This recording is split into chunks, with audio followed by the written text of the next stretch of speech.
In this edition of the ILB Brief, we have Executive Director of the Toulouse School of Economics, member of the Blanca-Tirol Commission, and ILB Fellow, Christian Gollier. Welcome, Christian. Hi. You're one of the key speakers at the 2021 Risk Forum on FinTechs and COVID-19, learning from a pandemic crisis.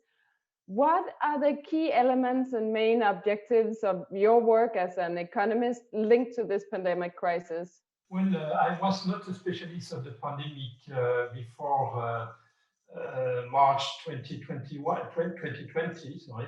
I mean, I was struck by the fact that in France, but also in Europe and in the US, epidemiologists were talking about the consequence of this or that social distancing policy or lockdown policy or in terms of life lost.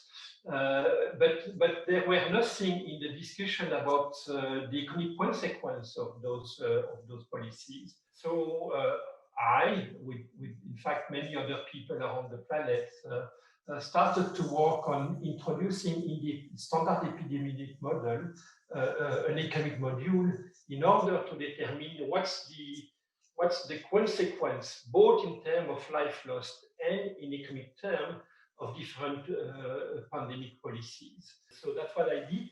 In order to do that, we need also to put a value to life. If you want to optimize a policy, we need to determine what's the relative weight of the economic objective relative to the health objective of the policy. And the only way to do that is to put a value to life. Economists have been doing that for 50 years. And in France, for example, the value of statistic life is 3 million euros. So I put that number into the model and I determined the optimal policy, optimal dynamic policies in the face of the coronavirus, using information like the R0 parameter, the value of statistical life, the matrix of social interaction between different age categories in the economy, what's the cost for a person to be locked down in economic terms or in psychological terms. All those things are put together in my model in order to extract an optimal policy. And what's the most important finding that you discovered? There exists an optimal policy that combines the preservation of the economy and the limitation of death due to the coronavirus, and that policy consists in asking the people who are most vulnerable to the virus, that is people older than 65, for example, to keep their distance in exchange for the other categories of people to continue to work and to invest in their human capital. But that's the exact opposite of what has been applied as politic.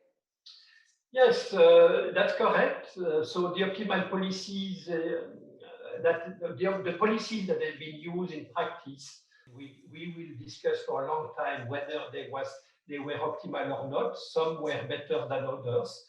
But I agree that there is much resistance to discriminated policies where some categories of people will be required to make some more effort than others. But keep in mind that when the virus circulates in the population, as it does currently in France and in many other places, people who are the most vulnerable to the virus should protect themselves. And so that's no different. My policy recommendation is not different from common sense. In fact, the question is: do we want to kill the virus, to crush the curve by locking down everybody at a very high economic cost, just to protect the 15 or 20% of the population, which is really in peril of dying if they are exposed to the virus. Let us just ask people who are not have that sensitivity to the values to continue to work, and let us limit the protection of the people to those who are really at risk of dying. The title of the Risk Forum this year ends with a question mark. What is, in your view, the most important thing that we've learned from this crisis? Well, our society is vulnerable. It's highly vulnerable. That creates a lot of macroeconomic risk for the people, not only for the citizens, not only for the consumers, but also for investors. We have seen the financial crash associated to the arrival of the pandemic in the Western world. That has consequence in the way we need to think about financial market, the way we allocate capital in the economy, the way we think about how we value capacities in intensive care units, for example. We need to rethink how do we value that, because in those kind of investment have larger benefits in the bad state of nature. At least they have in what we say in finance negative beta. And also the problem is when politicians and public institutions make those decisions to invest or not in hospitals, they don't integrate in their decision process the value of insurance, the value, the fact that hospitals or vaccination capacity has a larger value in the bad state of nature, and so therefore their present value should be larger than for other investment, where most of the benefits materialize in the good state of nature. And because COVID-19 was generate such a large effect on the economy, and this is not marginal risk, this is not volatility. I'm not talking here about volatility. I'm talking here about factors, extreme events, and the way we need to think about investments, in particular investment that generate more benefits in those extreme events, should be particularly valued by financial market, but also by the public sector.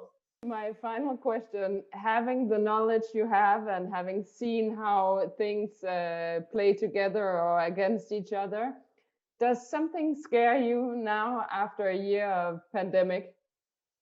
Yes, absence of preparedness, the fact that we were not well prepared to the situation, the fact that, and I'm not here talking about hospitalization capacity or vaccination, I'm talking here about the inability in our democracies to talk about how we value life, how public decisions should be made.